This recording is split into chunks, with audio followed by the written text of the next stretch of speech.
and weaknesses so that we can improve. And the whole point is giving access to qualitative justice for the people of the Gambia. Provincial chiefs greatly appreciated the interlace and eagerly welcomed the judiciary's plans to initiate intensive training programs to improve their judicial and adjudicating skills. With immense jurisdiction over all matters arising in their communities, the Chief Justice sees district tribunals as a major judicial instrument. I have been involved in judicial education for a very long time, and 2 years ago we started a continuing judicial education institute. It has been my passion that you do not just appoint people to office to sit in judgment over others without equipping them to do so properly, justly, fairly, and in a way that will build confidence in the people who go to the courts. So judicial education is paramount, of paramount consideration to me, and I intend to do everything I can to equip every level of the judiciary. Lower River Region Governor Lamin Dabo already perceives a bright future in local justice administration, bringing increased competence in district tribunals. The Chief Justice has unveiled the fundamental parameters of the justice delivery system in the Gambia. This was very brief but very concise. What now beholds us is to ensure that we take our work seriously. With the coming of the new Chief Justice, I am convinced a lot of your concerns will be addressed. You have also highlighted the issue of having courthouses. These were also concerns of the Gambia government. And here the Chief Justice underlines her key message to adjudicators, even as she rounds up her first tour of the judicial landscape across the country. It is fundamental to justice that people who go to court leave feeling that they have been heard, and also that the adjudicator is impartial. It makes for confidence in the work of the courts, because unless people are satisfied with what they go to court for, a time will come that when people would simply decide either to live with their grievances or take the law into their own hands. It is important for people to know that adjudicators are fair and impartial and transparent and will do their best to apply the law, and also that they will be heard to the fullest.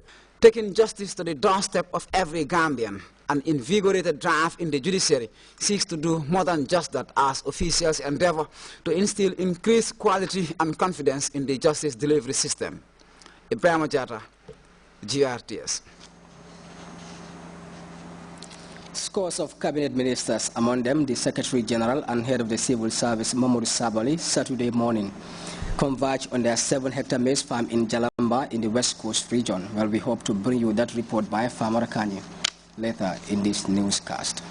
Friends of Nature, in partnership with the British High Commission, have handed over 1,000 seedlings to the Department of Forestry through Bijolo Forest Park. These seedlings, as Uminjai reports, are aimed at enriching the forest. Welcome to Bijolo Forest Park, presenting soaring run palms competing for tallness amid exciting monkeys, making the most of the meandering vegetation. Tourists love to spend lazy days around here, bringing many a visitor who has fallen in love with the delightful spot. Now, maintaining this natural outlook is the responsibility of the Forestry Department, but it seems the park has more than one acquaintance committed to its preservation. Handing over 1,000 seedlings to the Forestry Department, the eco-driven group called Friends of Nature joined forces with the British High Commission to especially facilitate the revival of the park's indigenous tree species. Forestry officials affirm a great necessity for these seedlings, helping plant restoration and conservation efforts. 5 exclusive species feature among the 1,000 seedlings donated. Vital and well-timed, the move could surely bring more tourism for the park, whose chief attractions include a mesmeric variety of rare trees. Most of the varieties selected are no longer existing or face the peril of extinction. When we plant, we want to make sure that it is protected. We don't just want to plant, and sometime in February when we come back, we cannot count on anything.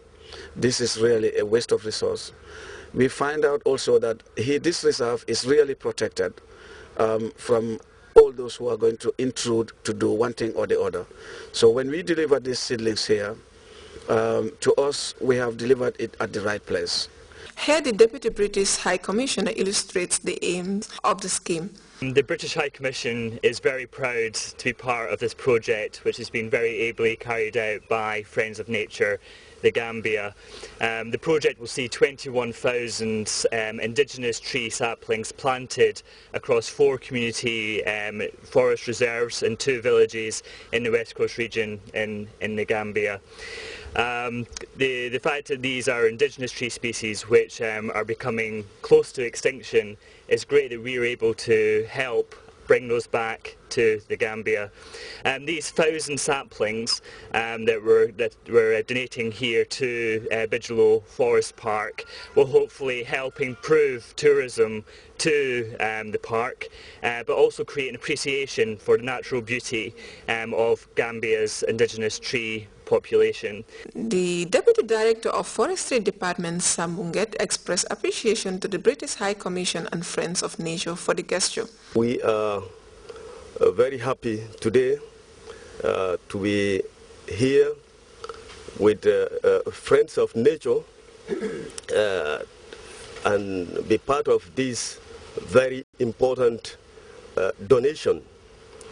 The Department of Forestry has over the years reoriented its policy from what we used to know as contemporary forest management to more participatory management of the forest.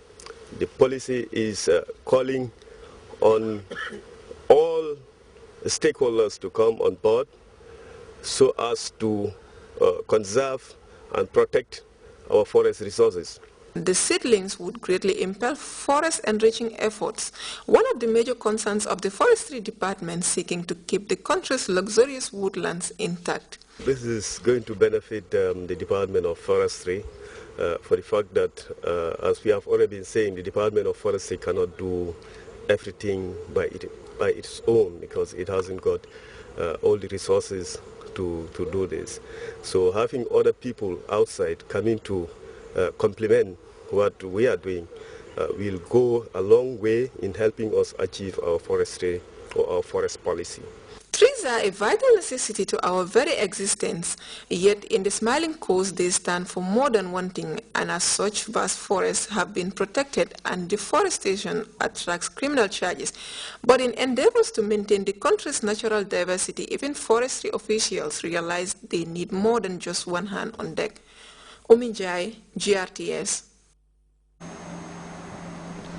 The Minister of Works, Transport and Infrastructure, Balagaba Jahumpa, has inspected ongoing roadworks at the Sting Corner. GRTS's Farmer Kanye has more on that visit involving personnel of the National Roads Authority. Construction and maintenance of feeder roads have always been a concern for the officials of the National Roads Authority under the Ministry of Works, Transport and Infrastructure. The ongoing construction at Sting Corner is meant to link the road that connects Bakau and the main Banjul Highway. Officials of the Ministry of Works, Transport and Infrastructure, as well as the officials of the National Roads Authority, embark on a tour of the site to familiarize themselves with the current developments in the area. The tour was headed by Minister Balagaba Jahumpa. After inspecting the site, Dudu Senghor, Director National Roads Authority, explains the rationale behind the construction underway and used the opportunity to appeal to drivers who fly the roads routinely to always drive with caution in order to avoid road accidents. Some of the defects that came to light from the past rains we saw. As the Minister rightly put it, this is still it's a live project, it's an ongoing project. And some of the defects that have just surfaced are the ones we try to address at now before it gets too far. The 2-meter depth of the swampy section entails a sand bedding of 20 centimeters and a geotextile, a new ground layer composing of basalt aggregated to a depth of about 30 centimeters. On top of that would come again, we would be laid a layer of geotextile, and then the embankment filling, that is the laterite filling itself, would be followed off, at variable heights. On top of that, we'll have another geogrid, a layer of